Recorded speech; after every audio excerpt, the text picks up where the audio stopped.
Hey guys, tonight we're diving into a case that if you're anything like me might just haunt your dreams in the weirdest, slowest burning way. Picture this. It's a stormy October night in Evergrove, Pennsylvania. Not the spooky, haunted mansion kind of storm. I'm talking about the low, vibrating thunder that creeps in your bones and rain that taps against your window like it knows something you don't. You're curled up with a mug of tea, maybe. The news hums in the background, just a noise, until it isn't. Because that's when you see her face, Emily Monroe. The name hits you like a backdraft. Not because she was famous, not because she did something historic, but because 25 years ago, you stood over her body, rain-soaked and brutalized, next to the train tracks on Route 47. You were 18, a cadet, fresh out of the academy and still ironing your shirts like your mom taught you. They told you it was a learning experience, that you'd seen your first real corpse. What they didn't say is that her eyes would follow you into your sleep for the next 2 decades. So, before you get comfortable, take a moment to like the video and subscribe,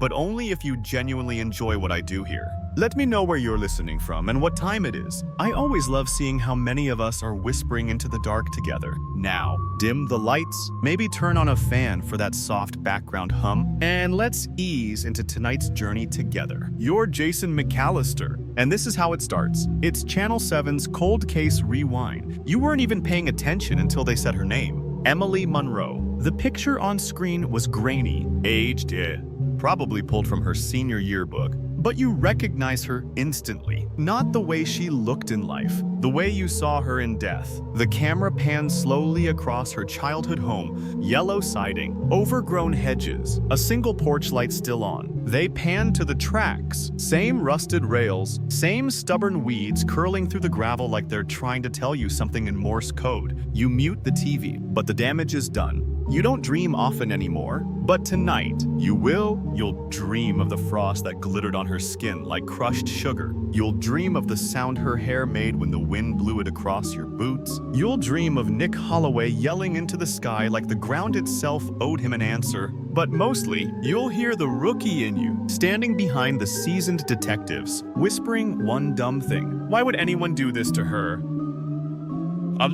Nobody ever answered that. They just told you to start logging evidence. Now, all these years later, you are sitting in a rental house 3 towns over, a contractor badge still clipped to your belt, a lukewarm burrito dying on the table. You've built a career cleaning up messes, private security, risk mitigation, digital threat analysis. Basically, the guy people call when the cops don't answer anymore. But watching Emily's name crawl across the bottom of the screen stirs something you didn't know was still alive in you. Regret. You open the drawer next to the couch, dig past the batteries and takeout menus until your fingers find it. A small, blue leather-bound notebook. The one you weren't supposed to keep. The one you wrote in after Emily's murder. Most of it is indecipherable, just haunted teenage scribbles. A mix of case notes and raw thoughts. But one line still cuts like a scalpel. They'll forget her by New Year's. But I won't. You didn't. You tried. But you didn't. You flip to the back page.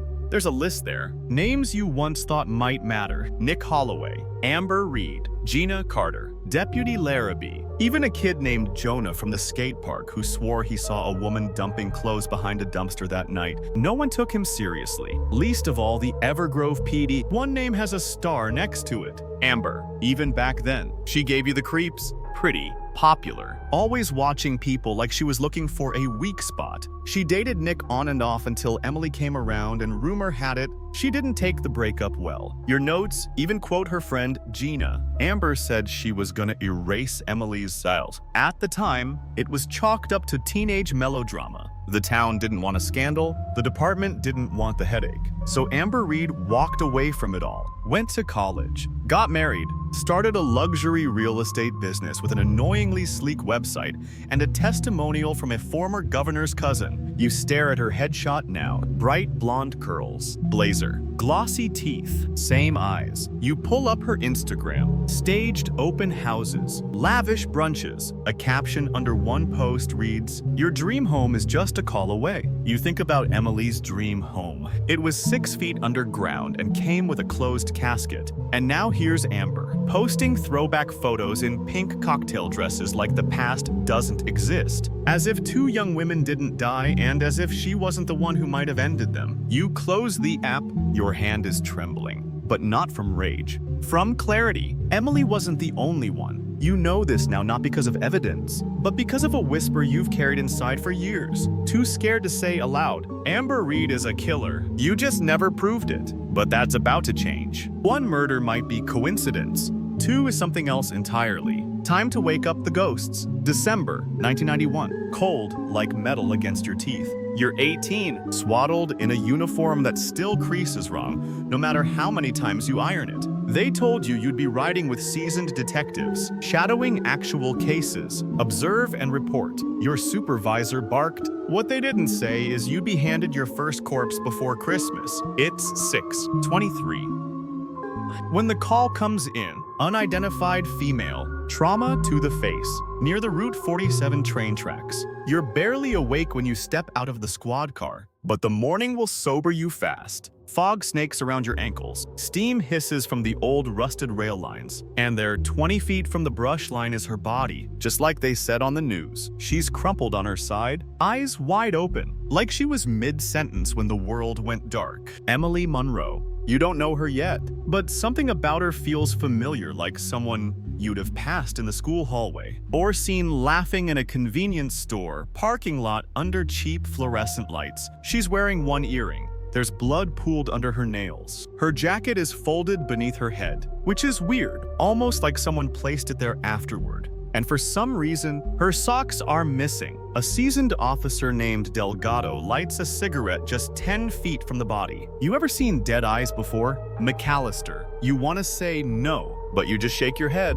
Good, he says. Then you'll remember this one forever. And he's right. They spend 3 hours combing the area. The forensics team bags a plastic soda lid, a hair tie, and a note ripped from a spiral notebook that just says, "Trust no one," in what looks like purple gel pen. You jot it all down in your own little pocket notebook, the one they told you not to keep. But you're young. You believe remembering helps. Back then, you believed in justice like it was gravity, just an invisible law holding everything together. Emily had been out with friends that night. Last seen near the Jazz Cafe downtown. She left early, said she wasn't feeling well. Police assumed she was heading back to her dorm. Somehow, she ended up out here, alone. No one could or would explain how. There were no tire tracks, no signs of dragging, no obvious motive, just a body and a town desperate not to unravel before Christmas. They questioned Nick Holloway. Of course, her boyfriend at the time said he'd been home studying, and his mother, a retired nurse with the tidy little prescription pad,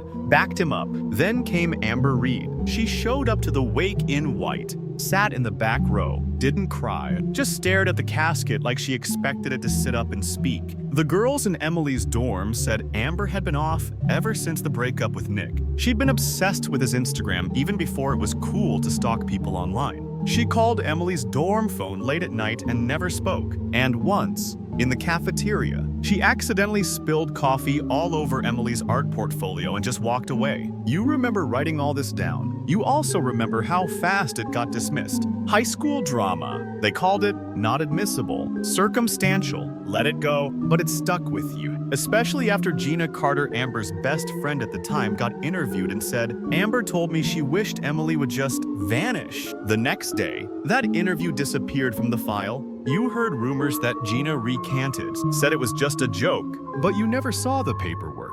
Just a page torn from the folder, like it was never supposed to exist. Here's the thing. Back in 1991, people didn't talk about female perpetrators unless they were mothers who snapped or wives who poisoned. Women didn't stalk. Women didn't kill over jealousy. At least, that's what the Evergrove police whispered behind closed doors. Historians still argue whether the early 90s marked the peak of law enforcement's gender bias, when profiling suspects, especially in small-town cases involving young women. The numbers say one thing. The archived memos, quite another. Emily's funeral was held in the church on Maple Street. You remember standing in the back, uniform pressed, hands shaking. Her parents didn't even make eye contact.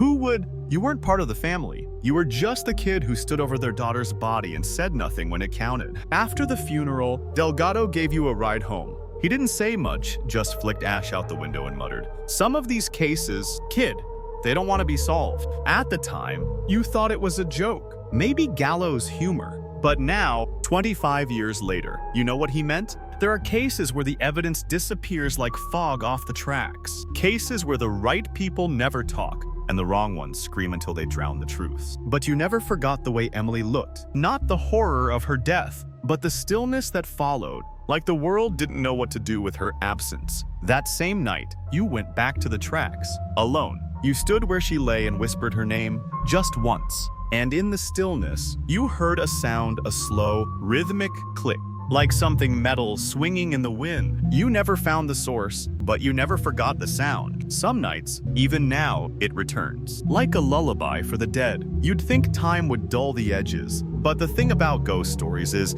they don't fade. They ferment. After the funeral, things in Evergrove got weird. Not loud, not chaotic, just off, like everyone agreed, without speaking, to file Emily Monroe away like a bad report card. The newspaper moved on to a local bake sale scandal. The high school drama kids performed Guys and Dolls, and the town Christmas parade went on as planned, with giant inflatable snowmen and a flatbed nativity float that smelled faintly of gasoline. But behind closed doors, gossip festered, especially about Amber Reed. You remember hearing it at the hardware store, whispered between aisles of paint samples. Did you see her at the funeral? I heard she tore up every photo of Nick in her diary. Someone said she still has Emily's necklace. The thing is, Amber didn't hide. If anything, she leaned into the attention, showed up at Nick's lacrosse games, smiled wide at reporters when they asked her how she was coping, started wearing darker lipstick. You know, the usual tragic but hot rebrand. As if grief could be accessorized. And people bought it because, let's be honest, back in the early 90s, society still clung to the pretty girls don't kill narrative. It didn't matter that Amber once threw a chair across a classroom when Nick dumped her, or that Gina Carter walked around campus with what looked suspiciously like a bite mark on her shoulder the week after Emily's death. You were just a cadet. Nobody was lining up to hear your theory. But you listened, always listened, especially when Gina stopped showing up to school. They said she transferred, but you found her name half erased from a student counseling log. No forwarding address, no goodbye, just gone. Years later, you'd dig through microfiche at the Evergrove Library. Yes, they still had one of those retro machines that made your eyes go square. And find a single article, missing teen's car. Found at bus station. No signs of foul play. Guess who the last person she was seen with? Amber Reed. But the gossip didn't stop with Emily. Rumors started bubbling up about other oddities in Amber's orbit, like the cat she allegedly accidentally left locked in her ex's car, or the rumor that she once threw her own phone off a bridge, then told police she was being digitally stalked by a psychic. Now, okay. Fringe psychology historians often debate whether post-trauma personality shifts can evolve into full-blown manipulative behavior, or if those traits were just buried all along. With Amber, you never had to wonder. Even the adults noticed. One night, your old civics teacher cornered you outside a gas station. She reeked of boxed wine and whispered, "Jason, I taught both of those girls. Emily was light. Amber, she was something else, like a song you can't hum. But it stays in your bones." You didn't know what to do with that, so you went back to your little notebook, added another page, drew lines between names like you were building a conspiracy chart. Except, in this one, the killer wasn't hiding in shadows. She was waving from the yearbook. Back then, the department didn't do profiling. That was FBI territory. But you, in your teenage arrogance, tried. You looked up case studies, started reading about jealousy-fueled female killers rare, but not unheard of. Did you know that in 1990, a woman named Sherry Guess poisoned her romantic rival's tea with antifreeze twice and almost got away with it? The second time, she added cranberry juice to mask the taste. You wrote that down. 2. The thing that kept gnawing at you, though, wasn't the lack of evidence. It was that no one wanted to believe Emily had been murdered out of something so petty. Love, or worse, unrequited obsession. Because it's easier to believe in monsters with masks than the ones in cheerleading uniforms. Even years later, when you bumped into one of the original detectives from the case, he just sighed and said, "That case was a PR nightmare. The town wanted peace. We gave it to them. You didn't ask how, you already knew." And Amber moved on like she'd been waiting for it. New friends, new hair. By 1997, she was engaged to a man 10 years older than her, some finance guy with a Porsche and a gated mailbox. By the time Rachel Callahan was found dead in her kitchen in 2002, Amber had a new name, a new home, and a new last name that should have raised flags if anyone had cared to notice. Amber Holloway. Same as Nick Holloway. That's the twist no one likes to talk about. Did she take his name as a trophy? Did they rekindle some twisted romance? Or was it just coincidence? The kind that curdles in your gut. Historians may debate the psychology of name adoption in assumed identities, but you've always thought it meant one thing. Amber never left the crime scene. She just moved the bodies. You drive 2 hours east to Allentown, Pennsylvania, not for a vacation, not for a visit. You're looking for something that doesn't technically exist anymore. A storage unit once rented by retired detective Michael Larrabee. Larrabee was lead on the Monroe case. Old school, unshakable, chain-smoked camels like they were oxygen. He retired in 2003, just after Rachel Callahan's case went cold. Rumor has it, he never really retired, just packed the truth into boxes and shut the door. The unit was supposed to be emptied after his stroke. But according to a friendly clerk with too much eyeliner and not enough security training, it's probably still there. You pay cash, sign a guest waiver, and head into Unit 128 with a borrowed flashlight and an uneasy stomach. Inside, it smells like mildew, cheap aftershave, and dust older than your career.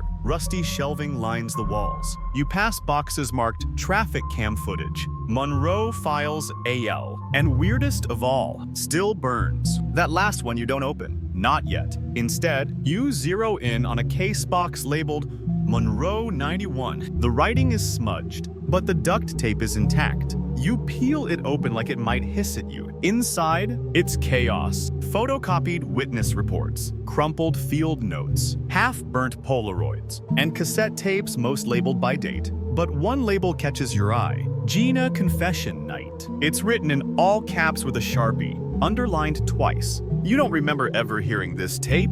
You scramble to the far corner of the unit where an old tape recorder sits under a blanket. By some miracle, it still works. You pop in the cassette, hold your breath, and press play. For the first 30 seconds, just static.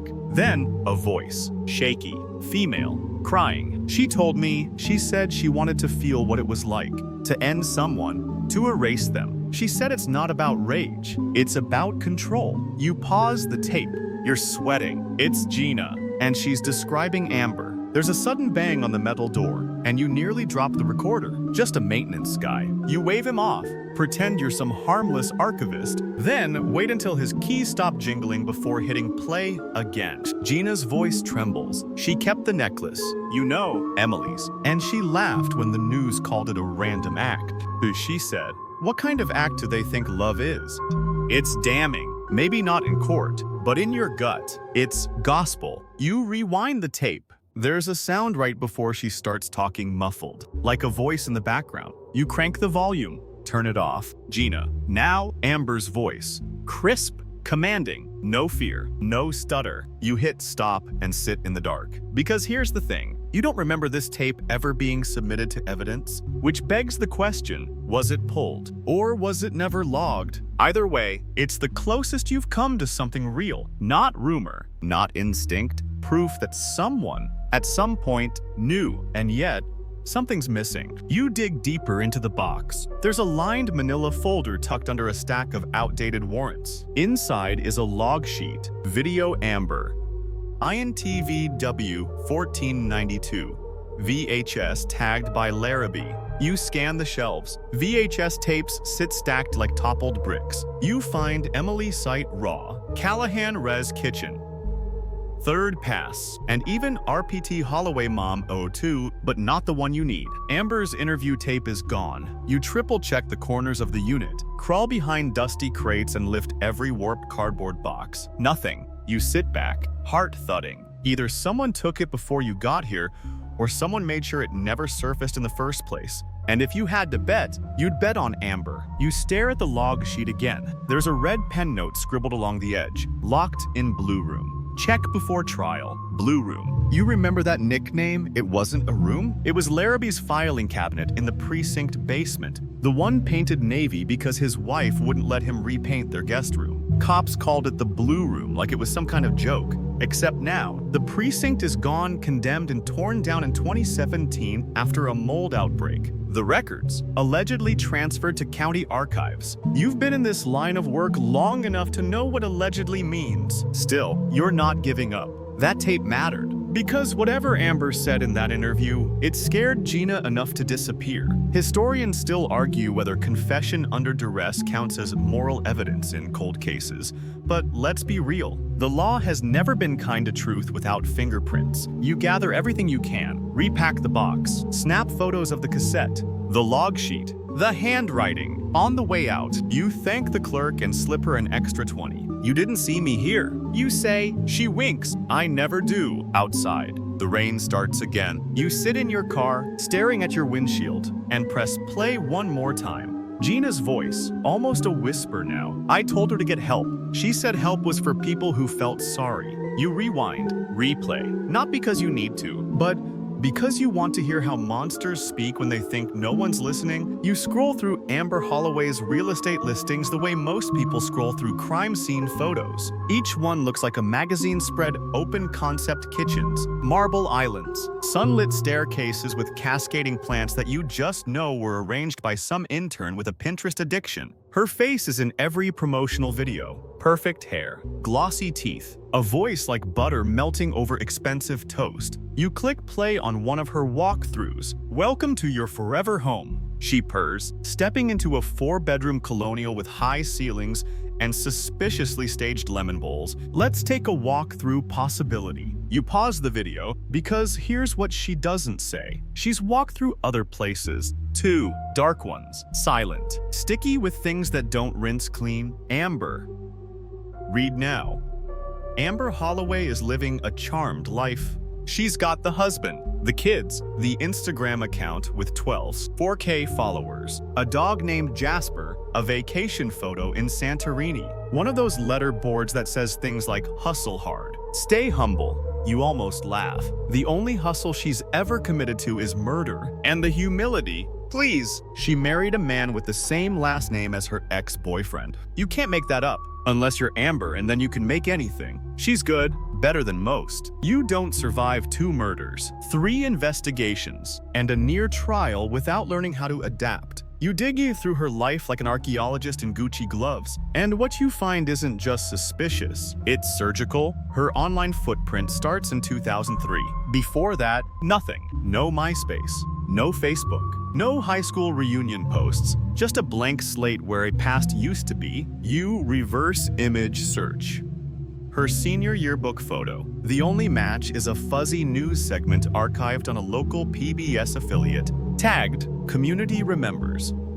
Emily Monroe. Amber's in the background, smiling. You zoom in. Her hand is resting on Nick Holloway's shoulder. He's visibly crying. She's not. You keep digging. Her husband, Mark Holloway, is some kind of startup advisor. Tech money. Not flashy, but enough to fund that pristine Delaware life. You find their wedding photos Amber in white lace, staring directly at the camera. The caption reads, "Finally, Mrs. Holloway. Love always wins." You wonder how many bodies love had to step over to get there. But then you find something better. A traffic violation. Minor. A speeding ticket outside a rural township 5 miles from Rachel Callahan's home, dated 2 days before Rachel's murder. Amber's signature is on the scanned citation. The officer even noted her kids were asleep in the back seat. You sit with that for a long time because it places her there. Not hearsay, not rumors, an actual paper trail. And yet it went nowhere.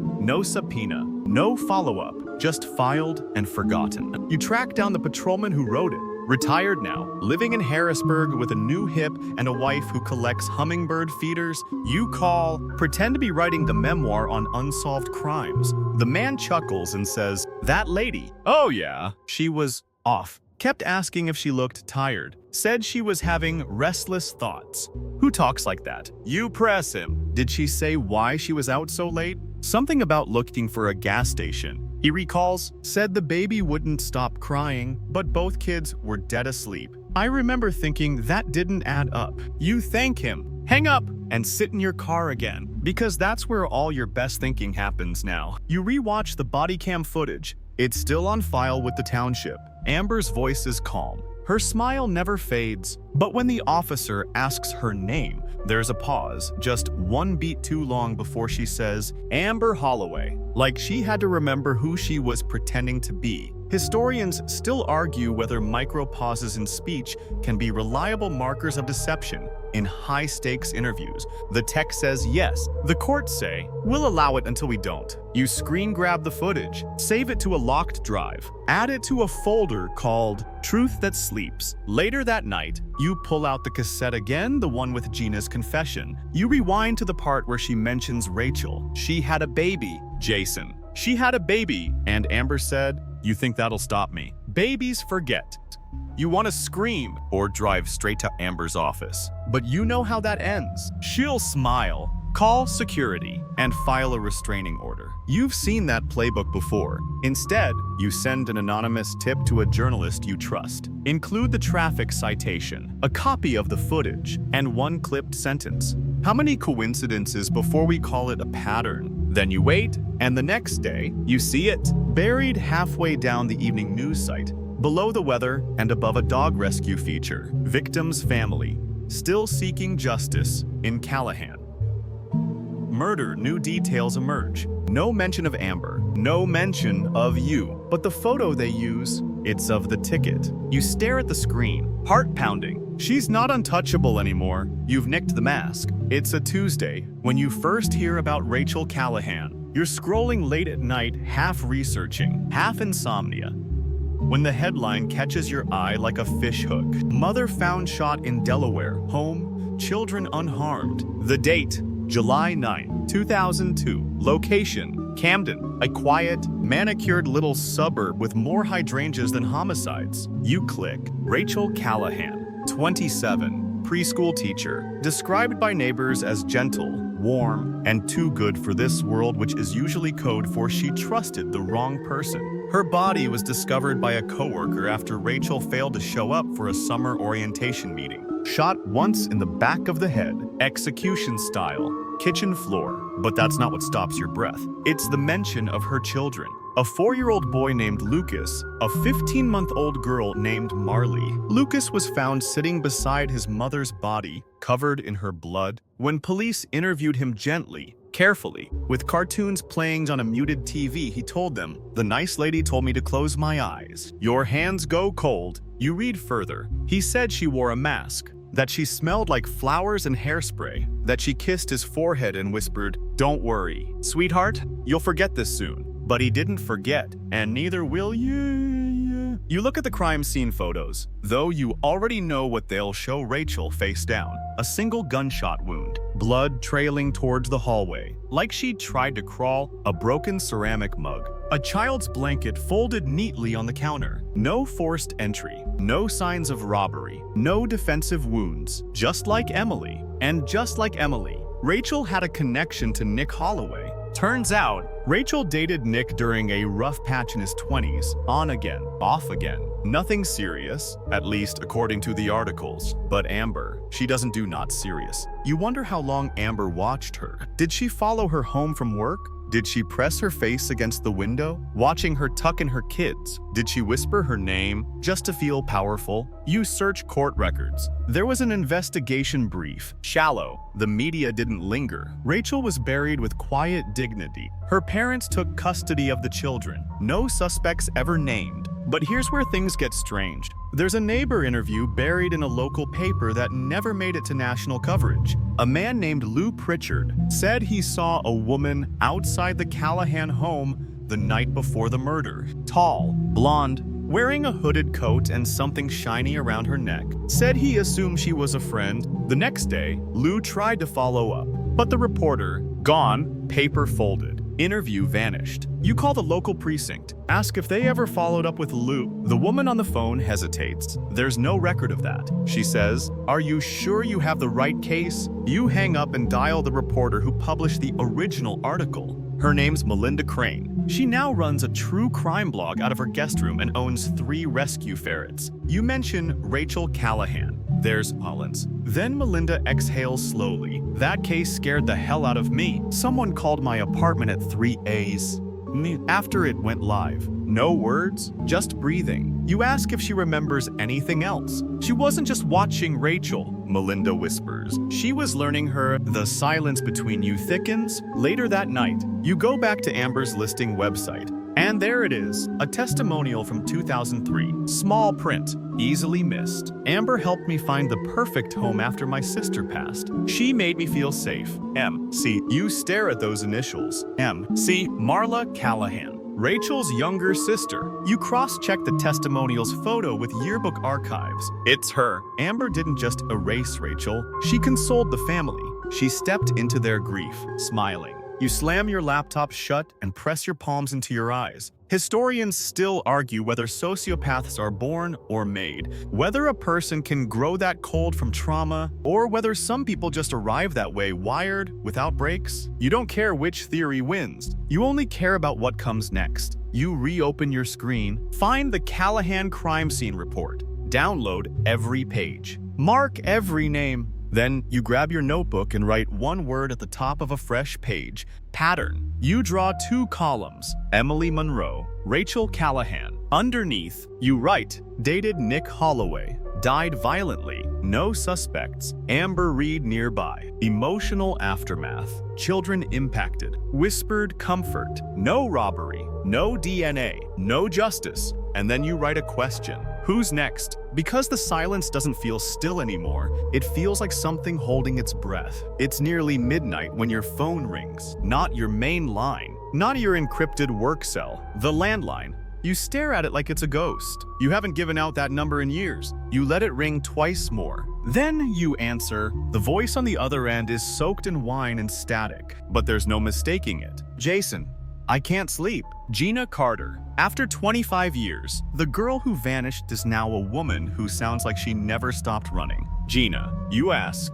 unsure if she's real or some psychic conjuring you've invited by accident. You're still looking into her, aren't you? Her voice cracks. There's something scraping in the background, maybe a ceiling fan, maybe a conscience. You tell her yes. You hear her exhale like she's been holding it since the 90s. Amber did it. She did both. You sit down slowly. There's no drama in your breath, just a low thrum of focus. I was with her the night Emily died, she whispers. Not at the tracks, but before. At her house, she had this box with Emily's bracelet in it. You ask why she never said anything. You don't understand, Gina says. Amber, she studied people. She watched them, mirrored them. And if you didn't play along, she'd make you disappear, too. You ask if Amber threatened her. She didn't need to, she replies. She smiled. She told me a secret. Said she wanted to try something no one could undo. Said she needed to feel what it was like.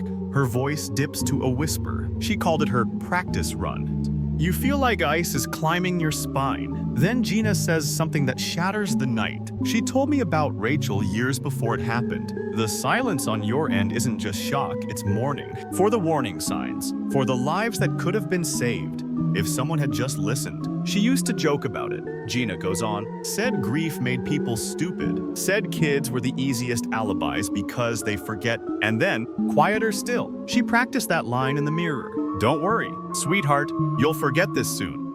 Your fingers clench into fists. You ask if she'd testify. Go on record. No, she says, but I'll tell you where the tape is. Tape.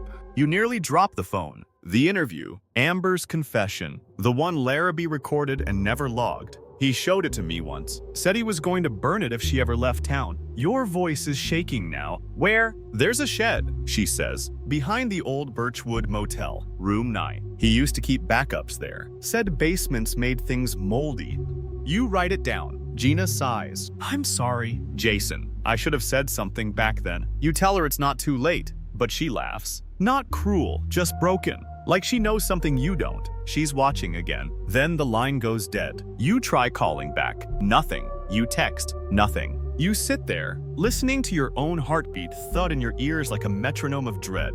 Historians still argue whether early warning signs in sociopathic behavior are best spotted by peers or professionals. The truth is, they're usually spotted by victims far too late. You don't sleep. Instead, you drive. The Birchwood Motel is a blink-and-miss-it joint off Route 6. You pull up behind the long-shuttered main office, headlights off, clouds dragging across the moon like a bad omen. There's the shed, behind room 9. Just like she said, you break the lock. Inside, it's dry, dust-lined, and suffocatingly still. The air smells like old VHS tape and forgotten guilt. You search for anything marked amber. You don't expect to find it, but you do. A white plastic case, labeled in marker. A. Read INTVW do not duplicate. You sit on the floor of that shed and stare at the thing like it might whisper. Then you check the timestamp. January 4, 1992, 3 weeks after Emily's murder. You bring it back to your car,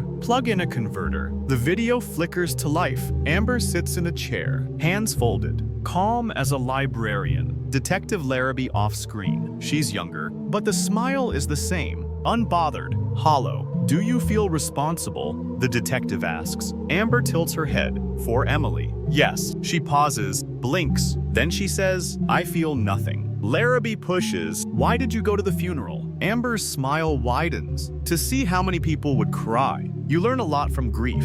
Who fakes it? Who wears it? Who sells it? Larrabee tries again. Did you kill her? Amber. She doesn't answer, just leans closer to the lens and says, you think I'd tell you? Then she laughs. That's where the tape ends. You eject it, hands shaking. You've seen horror in many forms, but this is worse because the monster isn't hiding. She's performing. You don't sleep that night. Instead, you sit in your kitchen watching that tape over and over again. Amber's voice, that smile, the deliberate way she says I feel nothing. It's not a confession. It's a performance, and she knows it. She knew back then there was no case, no weapon, no DNA, only stories, and she had rehearsed hers to death. You rewind, rewatch, replay. You isolate frames. Her posture, the way she blinks when she lies, the subtle twitch in her left cheek when Larrabee says kill. You catalog it all like a bitter archivist, building a museum of wrongs. Then you pull up the Callahan police file again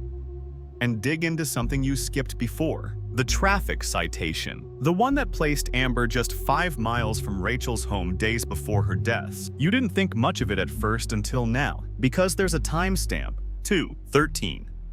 And a dashcam photo, low resolution, grainy, but there's something odd about it. The passenger seat. The headrest is twisted just slightly, like someone had recently adjusted it, and beneath it, barely visible, is what looks like a child's backpack. But Amber told the officer both her kids were asleep in the back seat. You zoom in on the front seat again. There's no adult there. So who sat up front? You cross-reference the timestamp with local surveillance cameras.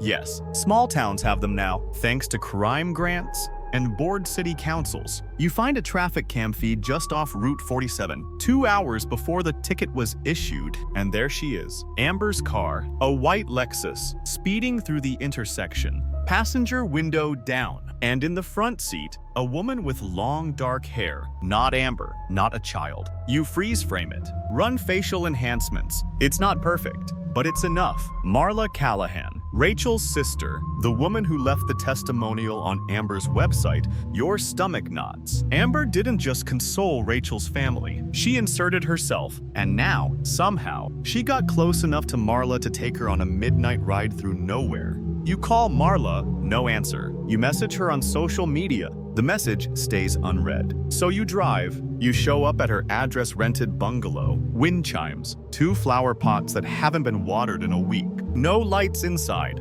You knock. Nothing. You walk around back and freeze. The patio door is cracked open. You call her name softly. No answer. Inside. The place is neat. Too neat. 1 coffee cup in the sink. 1 book on the couch. A single slipper by the back door, like she left in a hurry or forgot who she was. You check the bedrooms. Empty. The bathroom. Empty. but on the kitchen counter, a sticky note. It reads, "She said I needed closure. That I had to see where it happened." You grab your phone, call the only person who would know what that meant, Gina. This time, she answers, whispering. "She's going to the Monroe site, isn't she?" Gina asks. Your throat dries. "Yeah, she always takes them there," Gina says. "Always." You hang up, grab your car keys, and speed toward Route 47. The tracks are still there. Rust and ivy and all the silence of a forgotten prayer. You arrive at dawn. The fog is curling low, just like it did 25 years ago. You see the Lexus, parked, empty. You approach slowly. Check the car, no one inside. But on the dashboard, another sticky note. "Don't worry, sweetheart. You'll forget this soon." Your blood goes ice cold. You start calling her name. Marla. No answer. Then you hear it. The sound of gravel shifting. You follow it around the back of the tree line. And there she is, Marla, standing still, face pale, eyes wide, one hand clutched to her chest. She turns slowly to you. Her lips move, but no sound comes out. Then she says, "She made me walk it from the jazz club. She said if I wanted closure, I had to walk it." You ask where Amber is. Marla trembles. She said she had to watch it one last time. Then she left. Left where? She said she had a new showing. On the coast. A beach house. Of course she did. Because Amber always walks away before the bodies drop. You lead Marla to your car. Her hands shake so badly she can't buckle herself in. You do it for her. She sobs once. Then says, "She told me I was lucky. That I got to remember instead of forget." You want to tell her she's wrong, but part of you wonders if forgetting would be luckier. Historians still argue whether memory is protection or punishment, especially in trauma survivors. Some say the brain blocks horror to survive. Others say survival requires the memory to keep you from walking into it again. You drive Marla to a friend's. She doesn't ask for your number. She doesn't say thank you. She just says, "Don't let her do it again." You promise, even though you're not sure you can keep it. That night, you watch the interview tape again. Amber's smile flickers. You pause it, stare. Then you whisper, "I see you now." And you know she sees you too. You already know how the trial ends. Not because you've read the news, though you have, but because you watched it unfold in real time. You watched every shaky witness, every defense objection, every lost opportunity. Amber Reed, no. Amber Holloway now walks into court like she's about to close on a beach condo. Power blazer, minimalist makeup, hair twisted into a soft wave bun that says, "I'm just a working mom." She doesn't flinch when they read the charges. 2 counts of first-degree murder. One for Emily Monroe, one for Rachel Callahan. And for a moment, a glorious, flickering moment, you think, maybe, this time, maybe, but then the cracks start showing. Not in her, no. She's flawless. It's the case that falls apart. No murder weapon, no fingerprints, no DNA, no direct witnesses, just a confession on the tape that a defense attorney frames as manipulated, non-contextual, extracted under emotional duress, and worst of all, recorded without oversight. You want to scream? You nearly do. The prosecutor tries to pivot. She brings up motive, the patterns, the timeline. But patterns, you learn, are not proof. Motive is not murder. And obsession is not admissible. Gina refuses to testify. Marla disappears again. No subpoena can reach her. And the tape, admitted, then challenged, then set aside pending verification. Amber sits through it all like it's dinner theater. Not cold. Exactly. Just immune, like nothing the court says applies to her. When her defense team finally rests, you can see the story they've built. She's a target, a successful woman hunted by ghosts, conspiracy theorists, and an ex-cop with a vendetta. And honestly, it works. The jury deliberates for 3 days. You spend those days pacing, watching storm systems cross over Evergrove like curses on a loop. When the verdict comes in, you don't even breathe. Not guilty. Twice. You sit in your car afterward, watching her walk down the courthouse steps. Reporters swarm, microphones flash. Someone shouts, "Did you kill Emily Monroe?" Amber doesn't break stride. She just smirks, then whispers, "I'm not saying anything," and disappears into the crowd. But that's not the end, because you're not the only one watching. 2 plainclothesmen lean against the courthouse wall. They exchange a brief look, then push off the brick and follow her through the crowd. They don't have badges visible, but you know the type. Feds, quiet, patient. Predators who prefer the slow kill. You follow them at a distance, heart thudding like it's back in cadet mode. Amber slides into the back of a black SUV with tinted windows. The door closes. The car disappears. The men don't. They stay. They watch. They wait. One of them catches your eye. Just a glance. But it's not unfriendly. It's acknowledgement. Then they turn and vanish around the corner. You sit there long after everyone's gone. The courthouse steps empty. The sky growing darker. That weird post-trial silence settling in like a room where something awful just happened. But no one's allowed to name it. Historians still argue whether failed convictions do more harm than unsolved crimes. Some say closure is better than silence. Others say false endings do more damage than open wounds. You agree with both, because now you're not angry, you're exhausted. You spent months rebuilding a case out of whispers and shadows. You dragged the dead back into the light, and still she walked away. But you also saw something, the crack in her armor. That smile, it was just a little too wide this time. That smirk, shaking ever so slightly at the corners. She's not invincible, she's just not caught yet. You drive home and park in the dark. Your phone buzzes once, an anonymous number. The message is simple, she's not done. You stare at it for a long time. You don't reply.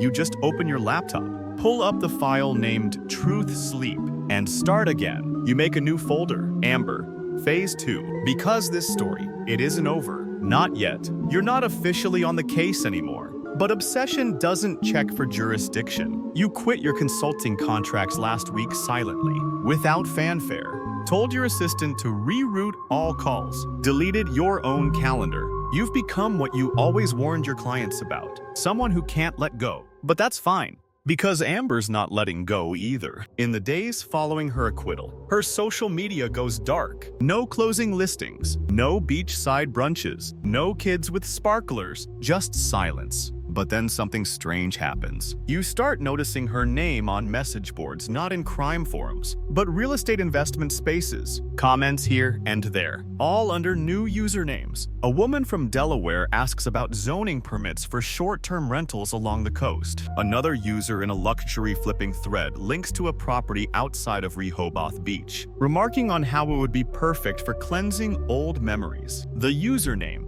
Read returns. Subtle. You trace the IP. It pings off a VPN. But the browser metadata leads to a device once linked to her agency's internal server. She's still out there, still talking, still moving pieces. And that's when it hits you. Amber isn't running. She's hunting. So you pivot. You go back to your old notebooks. Not the Monroe file. Not the Callahan timeline. The other one. The unmatched patterns file you started years ago, cases that felt wrong, but never went anywhere. One stands out, Clara Price. Found dead in her apartment in 2010, gunshot to the chest. Ruled a suicide, no note. But the details bother you. Clara worked at a luxury home staging company in Baltimore. Just 2 months before her death, she'd filed an HR complaint against a contract agent from Delaware who, quote, made invasive personal comments and frequently followed me to my car. You check the file. The agent's name was blacked out. You restore it. Amber Reed. You close your eyes, lean back, and let out a breath you didn't realize you were holding. There it is, another breadcrumb. You find Clara's sister, a hospice nurse named Helen. She answers on the second ring. You tell her who you are, what you're doing. There's a pause. Then she says, you know, Clara called me the day before she died. Said someone left a bouquet of lilies on her car with a note that just said, forgiveness looks good on you. You ask if she still has the note. I burned it. Helen says, I didn't want to keep anything from that day. You get it, but your stomach drops. Because in Gina's tape back in that shed, there's a line you remember too clearly. Amber said people don't fear fire anymore, but they still respect flowers. So you add Clara to the list. Emily, Rachel, Clara, and maybe more. Historians still argue whether female serial killers follow the same emotional cycles as their male counterparts. Most profiles suggest no. They don't lash out, they orchestrate. They control, and Amber, she's a composer. That night, you get a call from someone unexpected. Captain Royce Holt. You haven't spoken since you left the department. He never liked the way you bent rules. You didn't like the way he hid behind them. He tells you the feds have opened an informal watch on Amber. You know what that means? He says, it means they don't have a case, but they're circling. You ask why he's telling you now. He's quiet a moment, then says, because you're the only one she's afraid of. You laugh. Not because it is funny, because it's probably true. Amber has always been 5 steps ahead, but lately, she's looking over her shoulder. You lean into it. You start attending open houses again, the ones she still occasionally hosts quietly, under different names. You watch from the street, see the way she moves, who she talks to, who she doesn't. At one event, you catch her eye. Just for a second, and she smiles. But it's different now. There's tension at the corners, fear, maybe even curiosity. You don't wave, you don't nod, you just watch. Later that night, you receive an unmarked envelope in your mailbox. Inside, a photo. It's Emily Monroe from high school, but her face has been scribbled out in red ink on the back. You really think this ends with you? You sit on your porch with that photo for hours. You think about Emily, about Rachel, about Clara. You think about Gina, drunk and afraid. About Marla, walking those tracks with terror blooming behind her ribs. You think about Amber, and then you whisper to the wind. No, it ends with you. It starts again with a whisper, not yours this time. A blog post on a small true crime site. The headline reads, "Another woman, another mask." You click. The story is out of Maryland. A woman named Tessa Byrne, 29. Emploi, single, yoga instructor, house sitter for wealthy clients found dead in a rental home outside Annapolis. The body was discovered by the owner, a plastic surgeon vacationing in the Bahamas. Cause of death, undetermined. No signs of forced entry. No weapon, but a neighbor heard a child crying inside. Only Tessa didn't have kids. The post is poorly sourced, sloppy writing. Clickbait. Maybe, but one sentence changes everything. According to the neighbor, a small voice could be heard saying, "She told me to shut my eyes and count backwards." You sit back. Because you've heard of that script before, you dig deeper. Pull the coroner's preliminary report. No visible trauma. No drugs in her system. No defensive wounds. Just gone. Still, like someone flipped a switch on her heart. You look up Tessa's employment history. 3 months ago, she started working with a private relocation firm out of Delaware. The listed client, Amber Holloway. You close your eyes. Feel your pulse at your temple. It's happening again. The pattern isn't just real, it's accelerating. You call Gina. This time, she answers on the first ring. She's using them. You say, house sitters, assistants, anyone disposable. Gina's voice is low. I told you, she doesn't just kill, she curates. You ask if Amber ever mentioned Maryland. She called it her mirror state. Gina said it was where she sent the reflections. You don't know what that means. You don't want to, but later, staring at your wall of names and photos, you realize something chilling. Amber's always picked women who either touched Nick Holloway's life or touched hers. Emily was the girl who stole Nick. Rachel was the woman who replaced her. Clara filed a complaint. Marla got too close. And Tessa was in her house. Literally, you reach out to the neighbor who heard the child's voice. He's retired Navy, sharp and skeptical. He says he saw a tall woman in sunglasses walking away from the property an hour before the police arrived. Claims she was calm, not in a hurry. Says she smiled at him and waved. I thought she was the homeowner, he adds. But she gave me this look, like she knew I'd remember her. You ask for the exact time. 6:17. No. You check local traffic cameras. No hits. But a nearby gas station caught a white SUV pulling in at 6:29.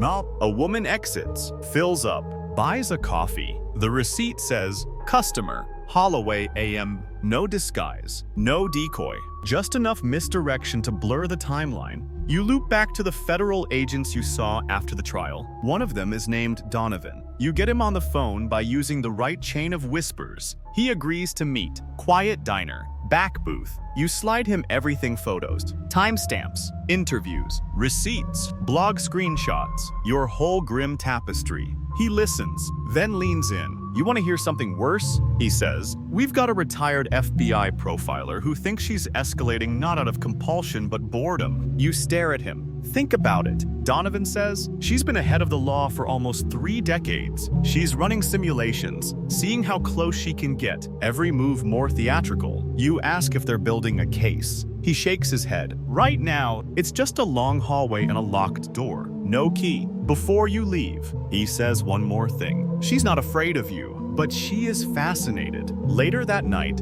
you find another envelope. This time, it's slid under your windshield wiper. Inside, a Polaroid. It's Amber, standing in front of the Birchwood Motel. Same smile, same tilt of the head, and written across the bottom in red marker, "What do you remember that I've already forgotten?" You don't sleep that night, not even a minute, because you remember everything. The tracks, the wind, the sound her hair made against your boot, and now you remember the mask. The first time you saw it, it was evidence in a box. Now it's a face in the crowd. And she's still wearing it. Historians still argue whether long-term killers spiral into chaos or sharpen into something uncatchable. Some say they self-destruct, others say they evolve. Amber, she's writing the third option. You don't tell anyone where you're going. Not Donovan, not Gina, not even your shadow, who you've come to accept as the part of yourself that watches from the corners, quietly judging every time you chase a ghost instead of sleeping. The destination is a farmhouse, Amber's farmhouse. You found it by mistake, or maybe you were meant to. A throwaway reference on a rental contract tied to her husband's holding company. It's off-grid, no visible address. Just a slice of quiet Delaware soil.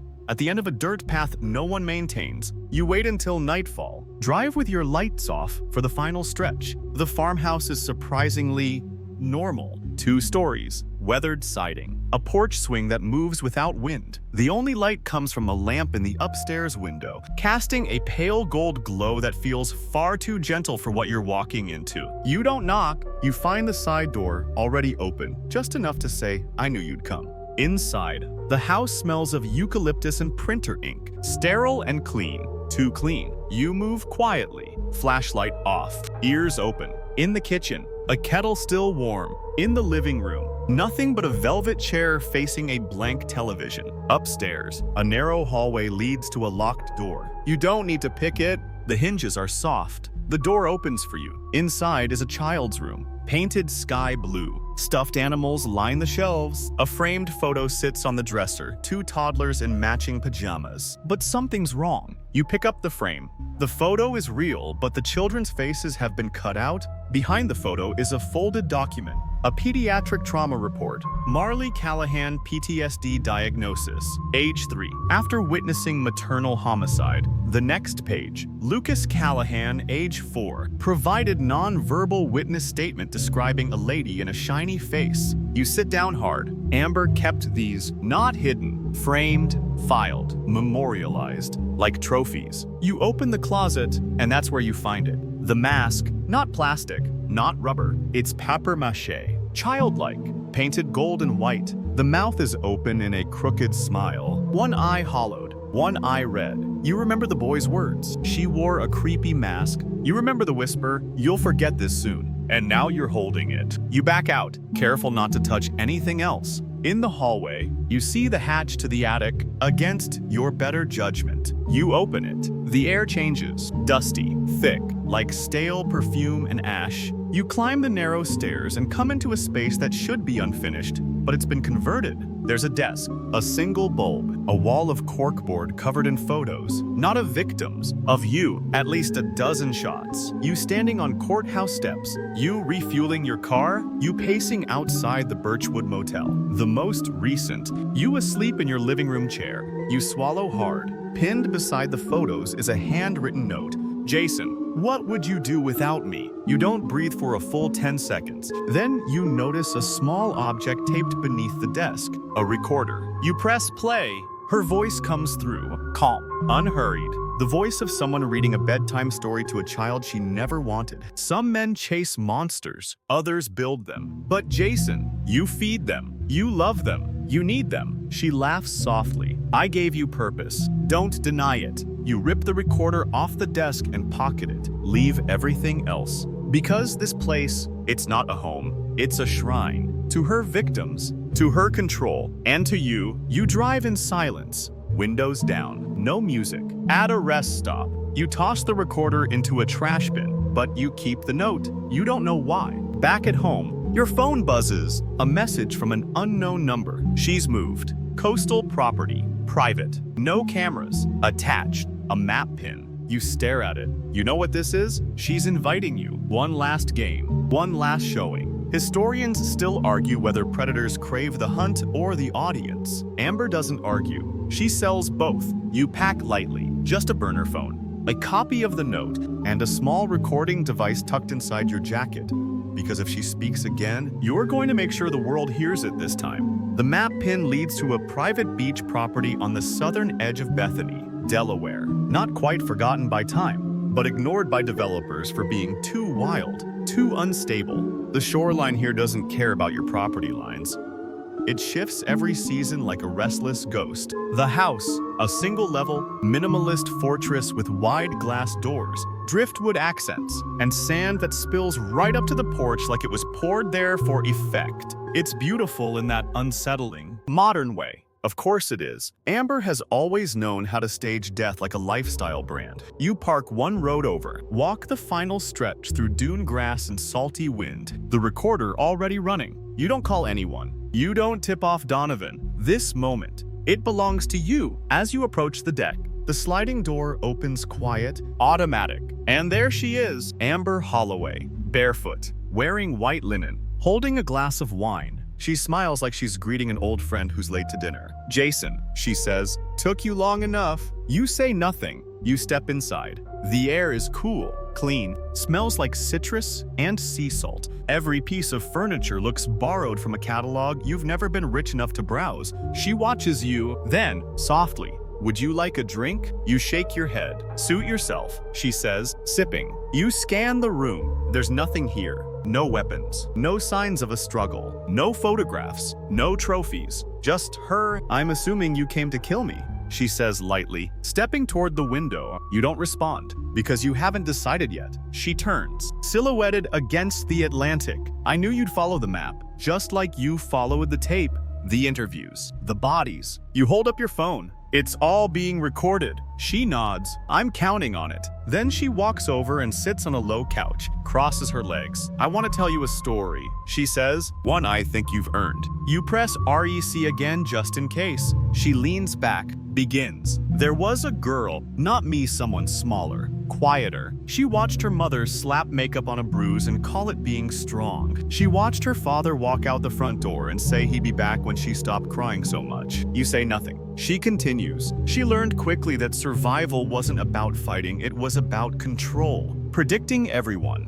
reading every silence like a map, making people need her, fear her, worship her." A pause. "She killed her first animal when she was 7, a rabbit. She didn't do it out of cruelty. She just wanted to see what would happen. And nothing did. The world stayed still, so she kept going." Another sip of wine. "By the time she met Emily Monroe, she was bored, so bored. Emily made people glow. Nick worshipped her. I just wanted to turn the lights off." She looks you in the eye, and I did. You stay still, your pulse loud in your ears. She continues. No guilt, no hesitation. "Rachel, she wasn't even about Nick. She was about proof that I could do it again, that I could walk into a house with children crying and still be the calmest one in the room." You whisper. "You're a monster." Amber smiles. Not insulted, not surprised. "I'm a mirror," she says. "You just don't like what you see." You take a step closer. "Why keep the mask? The photos, the files." Her voice lowers. "Because I loved it. Every scream, every whisper, every time someone said, 'But she was so nice.' That's the real addiction." You press in. "So what now?" She shrugs. "I've told my story." "You'll do. What you do? Spin your little podcast. Call your little feds. But none of it will matter." Why? She stands, slow, graceful, and says, "Because you'll never be able to prove a damn thing without me saying the words. And I never said the words." Jason, you did. You almost reach for your phone. Almost shout, almost. But then she drops her wine glass. It shatters across the floor. She leans in, close enough to taste the silence between you, then whispers, "And I never will." You don't follow her as she turns and walks into the bedroom. The door closes, locks. You stay there, in the center of that stunning house, with your phone full of words no prosecutor will accept, a confession that dances just outside legality, a monster who choreographed the whole thing like a finale. And now, you wait, because this isn't over. Not until she says the words. Historians still argue whether confession is a form of power or surrender. Amber knows better. She turns it into a weapon. You don't sleep that night. You sit on the porch of that coastal house, watching the tide pull the world just a little farther away each hour. Amber doesn't come out. You hear nothing from the bedroom.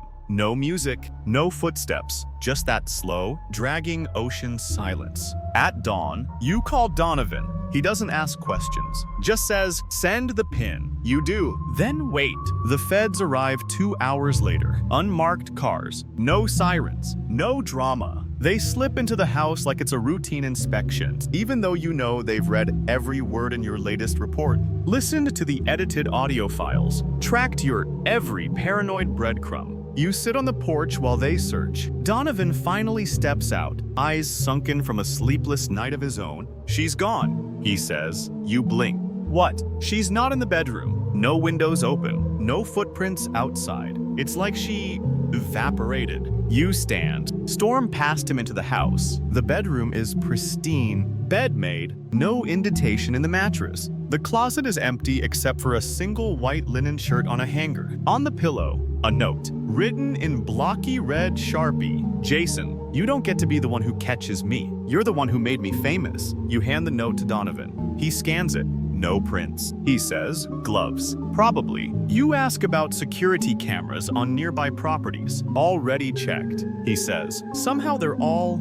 conveniently offline. You laugh once. Dry. Hollow. Of course they are. Because Amber doesn't run. She vanishes. A week later, the headlines start spinning. Luxury realtor. Missing, foul play not suspected. Amber Holloway. Last seen in coastal retreat. Rumors swirl around Delaware. Disappearance.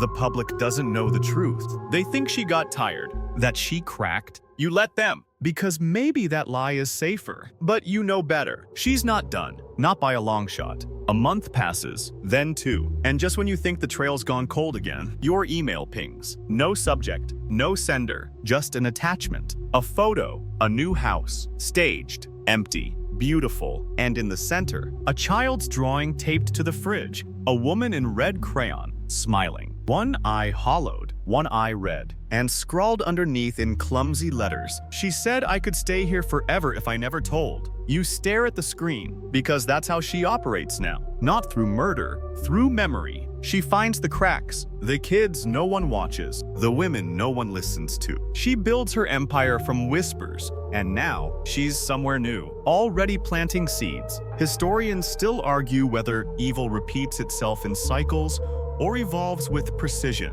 Amber has already settled that debate. She doesn't repeat, she reinvents. And this time, she's erasing herself completely. The agents keep the case open but privately. No press, no pressure. Too messy, too impossible. You know it'll never see trial. But you also know something else. She's watching you again, that same way she did all those years ago at the funeral. Not gloating, not hiding, just waiting. Because in her story, you're the loose end, and she doesn't leave loose ends. You sit in the quiet of your living room, the glow of your laptop casting long shadows across the walls. It's late, too late, but the story won't let you rest. The photos, the notes, the recordings, they all blur into one relentless thread pulling at your mind. You think of Emily Monroe, young and full of light, her life stolen too soon. Of Rachel Callahan, whose children still carry echoes of that night. Of Clara Price, whose complaints were silenced before they could be heard. Of Marla, forced to walk the tracks in the dark, carrying memories too heavy for a single heart.